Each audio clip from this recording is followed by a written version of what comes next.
Hello guys, talk to me and change my secret and my confessions. I hope you are having a wonderful Friday. Was a Friday. Was mpela viki ayiwathi nothenda mwari vatichengetedza kubva Sunday up to today. Muzwana nas tini nyaya as usual. Right, rega tipinde munyaya yedu yekutanga. Rimwe gore ndakarohwa nenhamo left right and center. Kwakusangana nemwe post yaitsvaka surrogate month. Vatete zvaipromisa zvinhu zvacho ndaiziva kuti chero ndikatengesa zvinenge ipamusika pangu handifi ndakaibata mari iyoyo chero zvikaita sei. Papost iyi vatete murume ndiye ainge akaisa post iyi achiti aitsvaka mukadzi wechidiki aizomutakurira mwana, asi zvanga zvisingaitwi nenzira yechirungu vatete yekutora mbeu yababa nezai ramai zvoiswa muchubhu zvoiswa mudumbu rangu, kwete. Munyori akanyora nyaya yainzwisisika, yainzwisa tsitsi zvakanyanya, achiti mudzimai wake aive nemasai ari useless. Vatete ainge asingakwanisi kubata mimba kana kutakura mwana. Murume akati vainge varoorana nemudzimai wake kwemakore 15 vaedza zvose, hakuna kwavanga vasina kuenda, asi zvainge zvakona n'anga murapwa achida. My gender I surrender shame. Ndakanonoka kusvika ndikaona patova nemacomments anopfuura 1000 vanhu tete vaida kuzama kunongwa sekuti terms and conditions acho ainge akanaka. Ndaiziva kuti ndaizvara nokuti vatete ndine 19 years ndakaita nhombo zvemusikanzwa zviya, asi mukomana wandaifambidzana naye akandibata rafu akandiramba, nhombo ikabva 3 months. Since then handina kuda kuzopinda murelationship, ndaingoti matsotsi. Ndakaenda mucomment section ndikanyora kuti nyasha ngadzindiite locate, ndikasiya zvakadaro. Handina kumbofunga nezvazvo, ndikati munyori haidi aingatwana kare, handina kuziva kuti universe yainge yakandirongera zvimwe. Ndakazoinda kuinbox mangu mushure memazuva matatu kwava kuwana muinbox mangu muine message. Munyori haidi akataura akati pavanhu vainge vakomenta aingafarira inini, vamwe vaiva too young, vamwe vainge vari chembere light, saka aitya kuti mwana anogona kubuda akakanganisika. Handizivi kuti chaiva chokwadi here kana nhema, asi chandoziva ndechekuti I was the chosen one. Nekuziva kuti matsotsi akawanda kudarika vanhu, ndakarequesta kuona mukadzi wemunyori akanoconfirma story yaHaidi, akati aida chose kubatawo mwana, asi zvainge zvaramba. Vatete akanditi hapana chandaizosheya mukati meupenyu. Zvakaoma kusangana pabonde nemunhu wausina kudana naye, asi kuda mari zvakanyanya ndiko wakandipinza munyatwa yandiri. Pasina nguva ngani ndainge ndatopfira ndikabva ndatsvakirwa pekugara pamwe chete nokupuwa motikari. Hamuchiona ndivo vanonzi vanhu. Dai ndakaziva kuti zvandakapiwa mafufu pane zvandichasangana nazvo, ndaizoisa manyatera mapwa ndotiza neupenyu hwangu. Vatete nhumbu 7 months yakarwadza. Ndakafondera mwene wenhumbu pamwe nemudzimai wake wandainge ndava kuti sisi. Mungoona vatete vaigara vashaura about private birth, private midwife, home birth, asi semunhu akakurira kwamurinye kwachati kobo ndaiva hutsi zvangu, handina kunge ndaziva zvazvaireva. Vakanditi ndinofanira kuzvarira pamba pavo kuitira pakaita macomplications vaizokurumidza vandibatsira. Ndakasvika vatete rumu yandaizvarira yadova prepared nechekare kuita senge vaiziva kuti ndizvo zvichaitika. Ndakabara mwana asi handina kumubata. Chandinorangarira ndechekuti mwana akabuda mudumbu mangu achinzi akafa. Handambosangana naye zvakare. Dai vakanipa mukana wekuchema mwana wangu zvaiva nane, hanzi takamupisa. Munyori haidi. Hanzi unofanira kurangara kuti agara mwana wacho aisawa wako, asi waingowabarira isu kuita surrogate mother. Ndakasara nemota neimba, asi mukati mwemoyo mangu mune bundu. Ndakazoziva kuti ndainge ndatambwa nyowani, sokuti every year musi wandazvara mwana ndinotogomera kubuda chinhu chine shepe yemwana asi chakaita senge chakaumbwa nemadhaka. Vatete munyori haidi nemukadzi wake matsotsi maviri akasangana. Izvi ndakazvinzwa ndaenda kunoshandirwa ndichida kuti zvinhu zviri kubuda muchibereko changu zvipere. Zvandakaudzwa zvakandipedza power, nokuti kwese kwandinoenda ndinoudzwa kuti wakabvuma kutengwa, saka problem yako haigadzirisiki. Kutenga kwandakaitwa vatete kubvuma imba nemotikari, dai ndakaziva haitungamiri, ndingadai ndakaramba ndiri murombo. Kuva naisi kwese kuya kwakapera. Munyori haidi nawaifi vakatondibloka, havachatodi nezvekutaura neni. Chandoziva ndechekuti vari kuita mari nemwana wangu. Ndiri kutofunga havana kumbomuviga, asi anotogara mumba mavo achivaitisa mari. Mwana wangu maybe akaitwa sacrifice. Ndakazama kutrace nyamukuta akandizvarisa habatiki, it's like hana kumbobvera ararama. Ndakazviparira nokuda zvakapfava. Izvezvi ndinogomera chinhu chinenge chiumbwa gore negore. Kuchipatara ndakaenda havana kuona dambudziko. Munyori ID last month vakapinza musoro wemagonyeti 2 nemabhasi 3. In this economy here pane iri kutambika chete. Ndiyo inyaya yangu surrogate mother wevarombi. Maybe ndakasikirwa kutambudzika. Imba ndinayo asi iri empty. A few months ago ndakaona post yaitaura kuti ndikuda kutenga mazai. Saka kana une mazai ako ari mudumbu tikuada togona kuatenga because toda kuashandisa for fertilization. Pane mafamily anenge asina vana vanoshuwirawo kudi kuita vana. At first thought ndakati, you know, like a glimpse kuti 100,000. Handiti tagara tinoda mari, who doesn't want money? Ungoti 100,000. How? But also funga to right. Let's say vana vasikuita zvemishonga zveshuwa vanotora mwana wako, vanotora mazai, muzairi ari fertilizwa, mwana wotobuda. Zvinoda kuti unenge une vana vako kana 5 kana 6 kana 10 vari pachapa. Handisi zvangu, handisi zvemedicine. Asi tongoimagina tongoti watengesa mazai ako pabuda mazai kana 5 kana kuti whatever mazai abuda ipapo. Unenge une vana vako 2 or 3. Vausati wambosangana nawo, vausingafi wakasangana nawo, because this is your blood, this is your egg ratogwa ari kafertilizwa nesperm remurume wasingazivi. Handitika mwana uyu, this is you, this is your DNA. Otogara mene kwaanogara kana kuPhilippines kana kuti kuAmerica, mwana wako zvigotongopera zvakadaro. Unowasei zvinoita here? Because I believe kuti your blood haakana. Izvimwe zvinhu kazvatakuita mazuva ano izvi nyaya yesurrogacy and all. Ndofunga kuti haisi plan yaMwari. Ndiziva kuti munofunge, how are you auntie? Ndiri musikana nemakore 22. Ndakakura ndichichengetwa nagogo mushure mekunge vabereki vangu vashaika. Ndiri mudiki ndiine 5 years. Ndinongoti gogo vangu ndivo vakatora nzvimbo yevabereki kundirera, kunenedza chikoro nemari yavaitumirwa nevamwe vana vavo. Taigogara tiri vaviri nagogo tichiwirirana zvisingaiti. Handinambobvira ndaita zviya zvekushuwira rudo rwevabereki because gogo vaindida nemwoyo wose and she treated me so well. Ndakakura paya ndikapedza kunyora form 4. I then decided kuti ndimbozorodza gogo vangu. Ndikati regai ndimbonotsvaka basa rekuita ndimbowana mari. Ndakabva ndawana remutuckshop ndikatanga kushanda. Zvinhu zvaifamba zvakanaka. Ndichiwana mari shoma iyoyo but ndaitokwanisa kutengera gogo vangu shuga. All I wanted was to do something for her. Semunhu akandirera. Tete vangu vaigara kuHarare vakabva vati vandiwanira basa remumba and the pay was good. Ndakataura nagogo vakabva vandibvumidza ndikatoenda kuHarare. Chero hazvo mwoyo wangu wairwadza kusiya gogo vangu vega, asi I had to go nekuti kwaive nemari iri nani zvekuti ndaizokwanisa kuvatengerawo zvavanoda zvakati wandei. Ndakasvika paya ndikaona murungu wangu aiva mukadzi, anga ari teacher, zvese nemurume wavo. Vakandiudza basa randaifanirwa kuita and all the household chores. Nekugadzira vana vo 2 vaienda kuchikoro. Asi vakandiudza kuti ndisacleana bedroom avo kana kuti ndisapinda. Ndakashanda pamba apa. Zvinhu zvese zvaiva bhoo kunze kwekuti vana vavo vaisateerera and they were troublesome. Waiti ukatsvaira mumba uchiti ubude panze unowata. Waiva namba muchiita kunge hamuna kumbobverwa matsvaigwa. Zvekuti murungu aiti akapinda mumba aifunga kuti handina kutsvaira mumba obva atanga kupopota. Ini semunhu aiziva zvakanga avinga chinova mari, ndakashingirira. Ndakakwanisa kutengera gogo wangu hembe, magumbezi, bhutsu nezvimwe zvakawanda.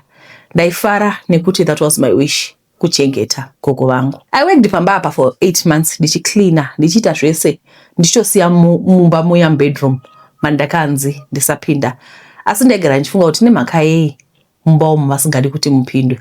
Dzimwe nguva ndaifunga kuti pamwe inyaya yekuti vane mari irimo, zvekuti vanenge vachitya kuti munhu akapindamo anogona kupinda akaba sezvo vakanga vasina kundijaira. Ndakatanga ndichinzwisisa kuti maybe inyaya yemari. But then rimwe zuva I was cleaning ndakaona madrops eropa zvichiratidza kuti zvaibva mubedroom muya mabhosi wangu. I just ignored it. Ndikati pamwe madam vanga vaenda kumaperiods vakasazviona. Then rimwe zuva ndakanzwa nyota ndikati regai ndotora mvura kukitchen. Saka ndakadarika nepabedroom pabhosi wangu. Then I started hearing sounds like kuchira vachita kunge vakutaura nomumwe munhu vari vaviri nemurume wavo. Ndikati pamwe it's a phone call. Pandakati ndichida kudarika ndakabva ndaona utsi huchibuda uchikachidza. Ndakabva ndaenda kurumu kwangu, nyota iya yakabva yapera. Ndanga ndakutya kukosora ndobva ndabatwa nekuti utsi hwacho was too much. Ndakabva ndatiregai ndinamate ndisati ndarara, because that is what my grandmother always taught me, kuti when you get into situations that are complicated ende zvinotyisa, pray, God is always there for you. Mangwana acho ndichimuka ndakaita basa rangu semazuva ese, ndikagadzirira vana zvekuchikoro vakaenda. Varungu vangu vanga vatobuda kare. Ndakabva ndafunga kuvhura bedroom iya, nekuti zvinhu zvandakaona nekunzwa nezuro zvakanga zvandisiya ndiri curious. Ndakavhura door iya mbichana semunhu aitya, ndikaona how beautiful the room was. Yaiva clean foot. Ndikatanga kutarisa everywhere, then ndikabva ndatarisa pasi pembedha. I don't know what I was looking for. Ndakati nditarisa pasi pembedha paya, pakanga pane dish raivepo. Ndakabva ndaridhonza ndichida kuona kuti manga munei. Ndakabva ndaona mune ropa nezvimabhonzo zvaisanzwisika kuti ndezvei. Ndiri pakati pekuvhunduka ropa riya, ndakabva ndatanga kunzwa a hissing sound. Pakabva pabuda zinyoka tete. Kuti nditsanangura zvayaive, I don't even know how to explain it. Yakanga ine color isina kujairika, iri huge kunge mpimbira wangu. Zviya zvekuti munhu you faint handina. Ndakaona kuti if I do that, I'll wake up ndiri mudumbu menyoka. Ndakasimuka pasi pandanga ndakagara. I ran tete. Handizivi kuti simba ndakarowana kupi. Asi chandakaita kumeka sure ndasiya ndarovera doriya kuti risafa rakavhurika. Ndakadecide kuti zvepano ndainge ndisati ndazvikwanisa. Mari yandaiseva ndakaitora ndikarongedza bhegi rangu. I told myself I was not going to sleep in that house ever again. I left zvinhu zvisiri pandakazviwana zviri, nekuti varungu vangu pavaizodzoka vaizozviona kuti I snooped around. Apa it was month end, ndichitomira kupiwa mari yangu, but I left ndikaona kuti upenyu was better pane mari. Ndakakwira bhazi ndakananga kumusha kwawana gogo. Road yese ndaita kudedera nekutya. When I got there, ndakasvika ndikachemera gogo wangu. Ndikavaudza zvese zvekuwana kwandakaita nyoka pasi pembedha. Vakandiudza kuti ndisazodzokera kubasa. Now ndakugara nagogo. I'm not going kubasa. But pausiku handirari ndotanga kurota varungu vangu nenyoka iya ichindimedza.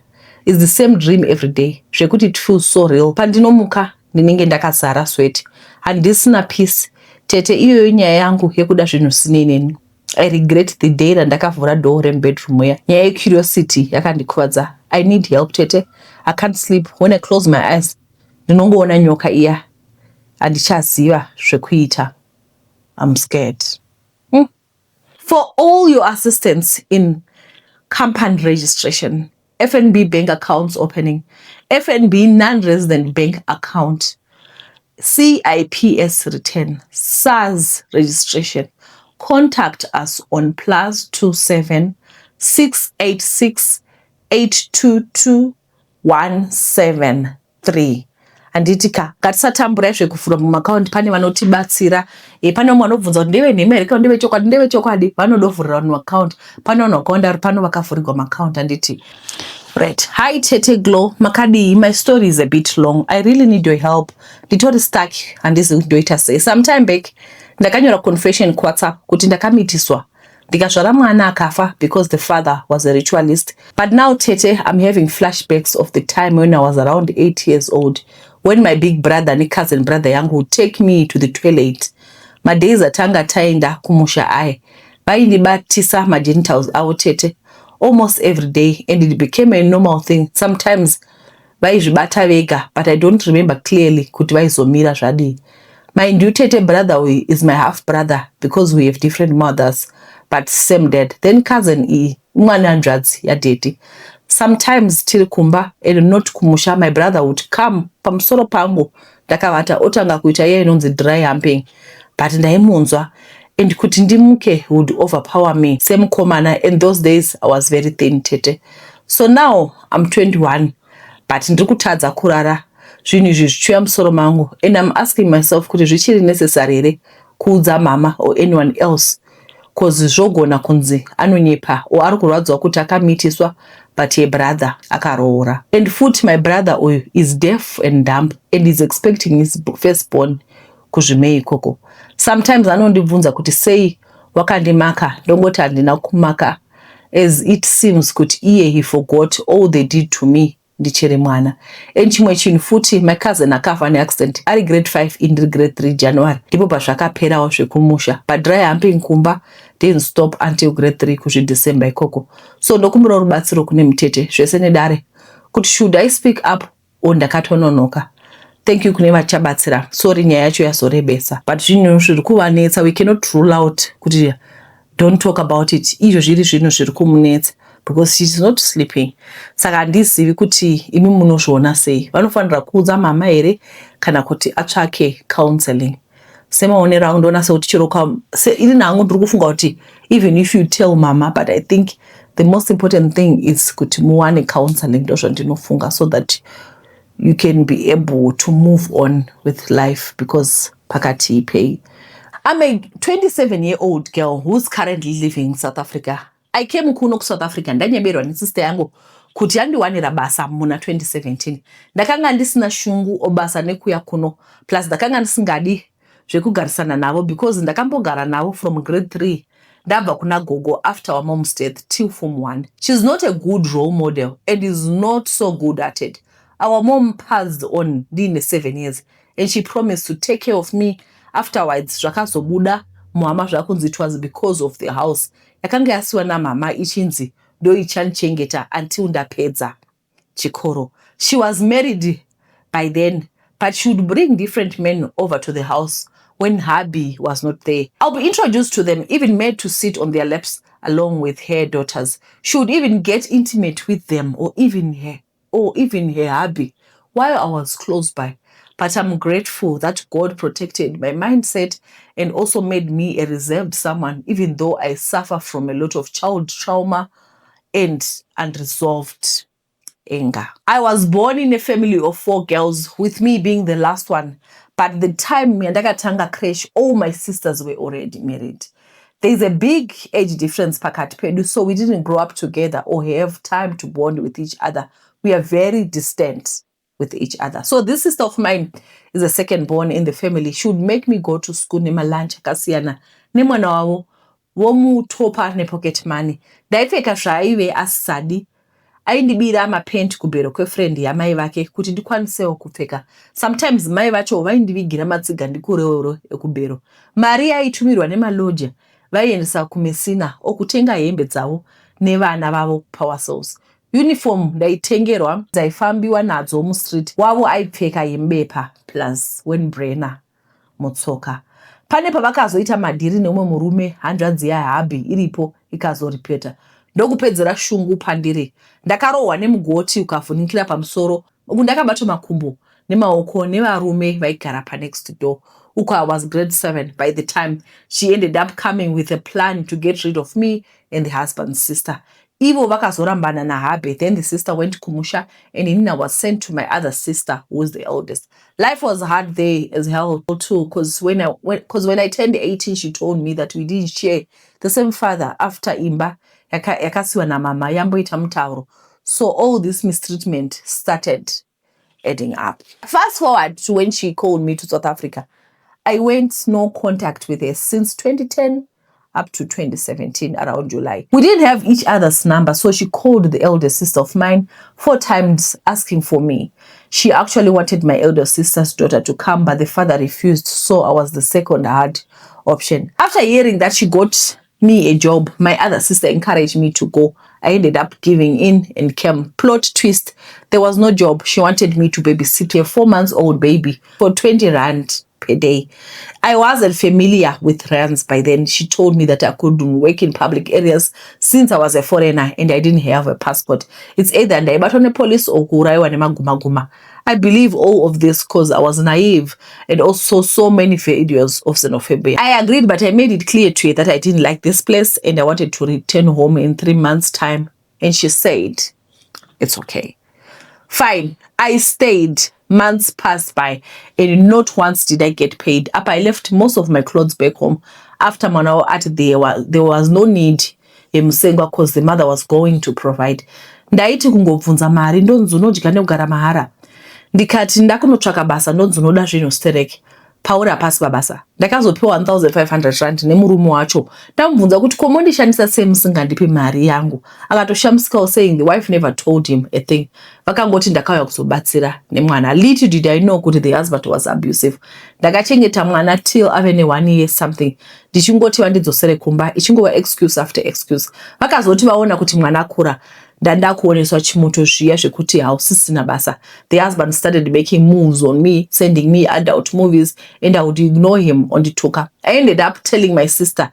Then he became physically abusive.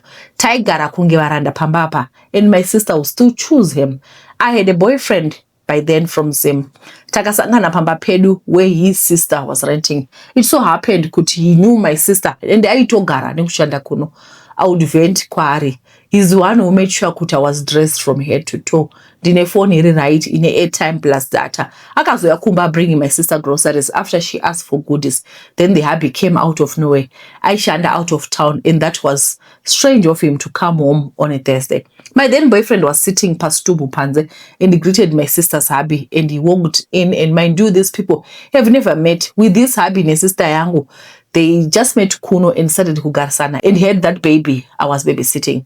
I was busy past stove cooking, and my sister was sitting past sofa when the hubby asked, who's the guy outside? He was then told kuti it was my boyfriend. He asked. He just walked out straight to him, started kumurova, but anakuzotsera. The hubby got in his car, followed him, and started kumurova again. Nepranga this time. Then my boyfriend lost 1,800 rand that day. He just let it slide, which I believe it was because of me. All this was happening while my sister was still sitting per sofa, busy scrolling through her phone. The hubby came back and started hitting me and made me pack my stuff from plastic and said he was going to take me to a hiking spot in Zimbabwe.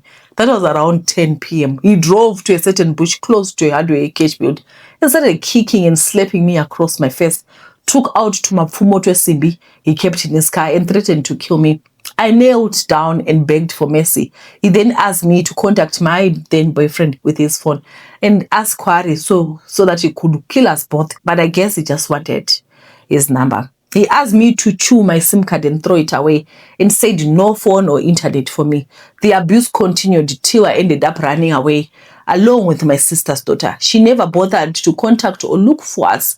We survived nekupa vanhu flyers LPS Motorspace as a hustle.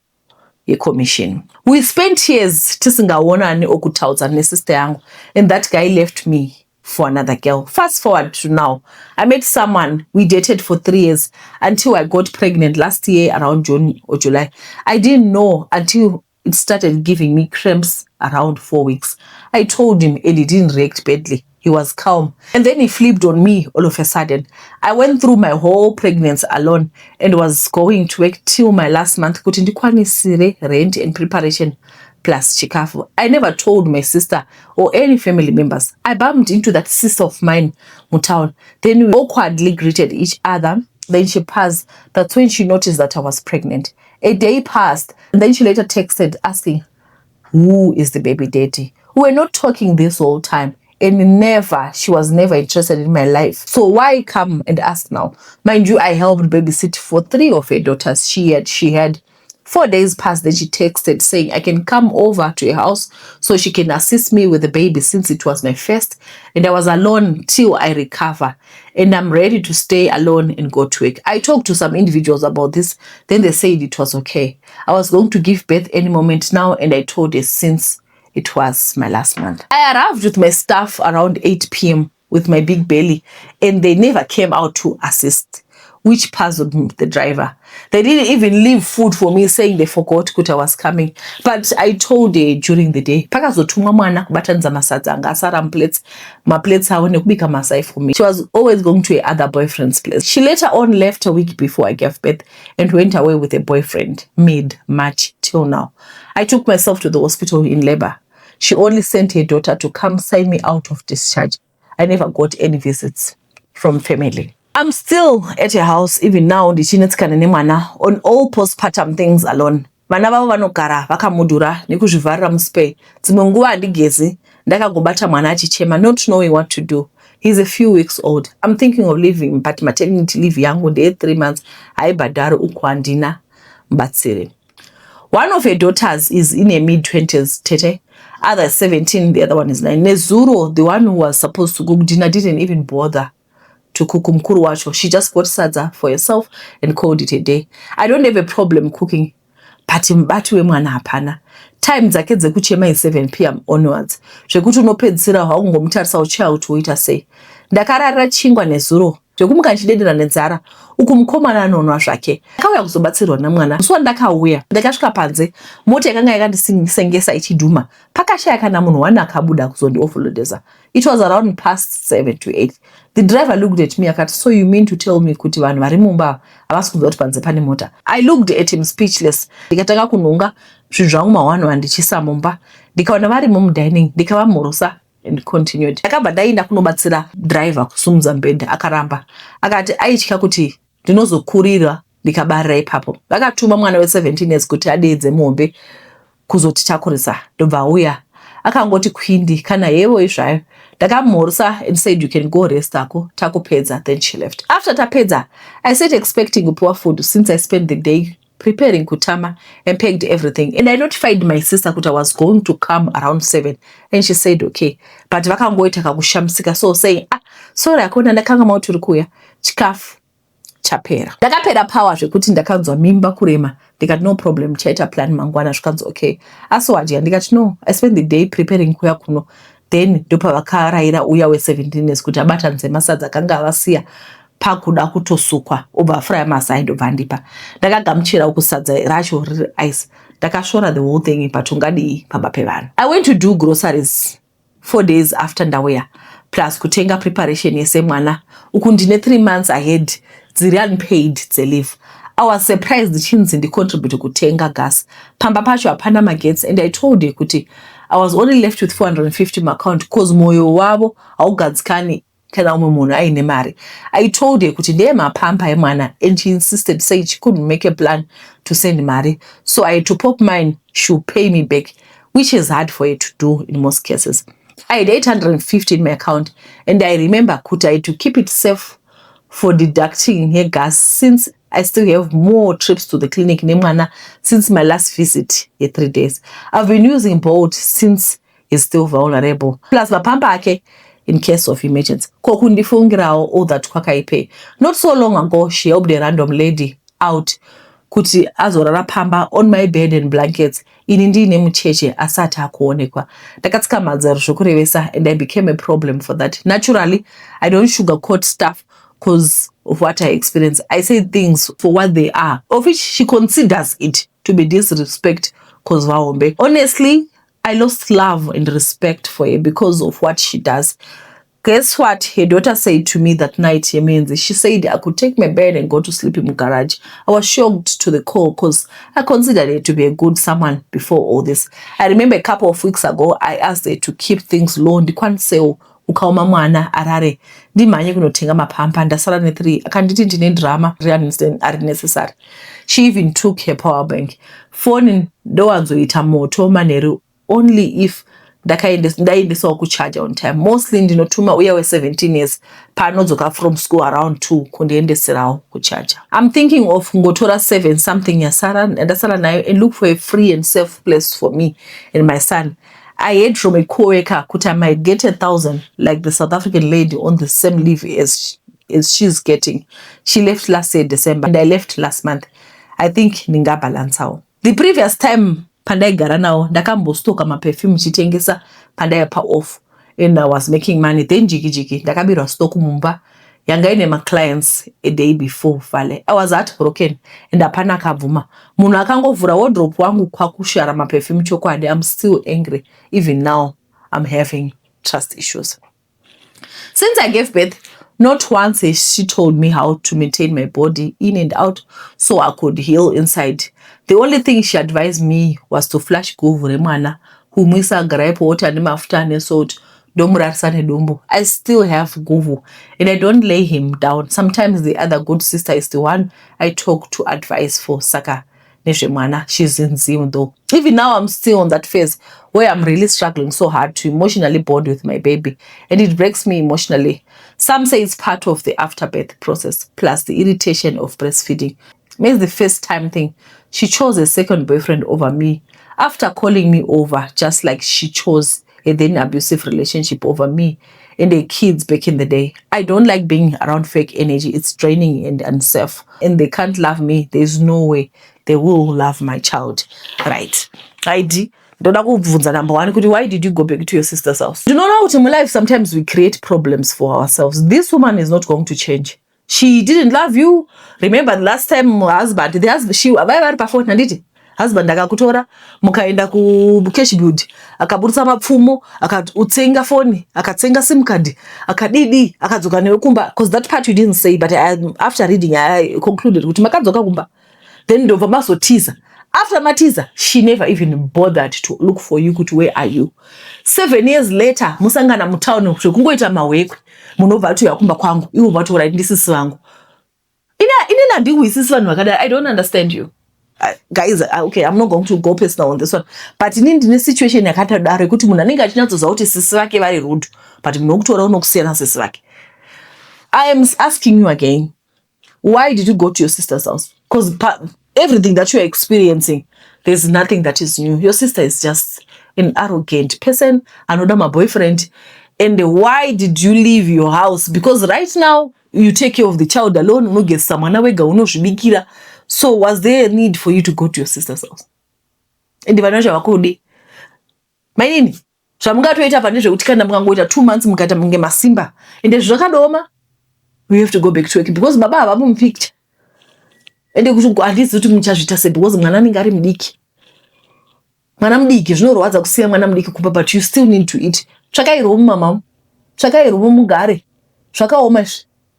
Isongona weka ungagara nevanhu vakadai vasingakubatsiri, people who cannot help, people who cannot even love a new baby. Sekuti kwanzi woti ndanoda umhanya kutenga mapamba nditarisiro mwana konzo nedrama. They don't love you. Saka vangofanira kuti unogara woga. Alright, before we go, ndoda kungoti zvoni pane vanogara vachibvunza kuti how legit is vanhu vekudiaspora, vari legit here?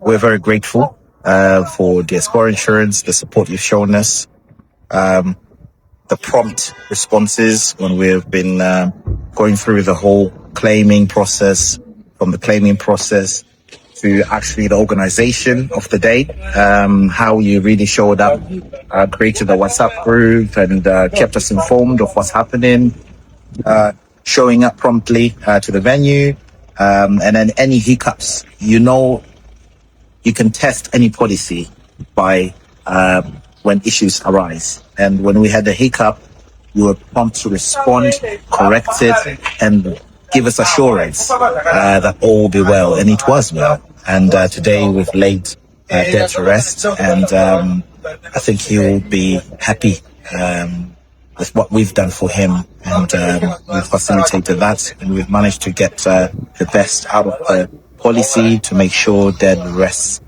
well in peace. So thank you very much for what you've done for us.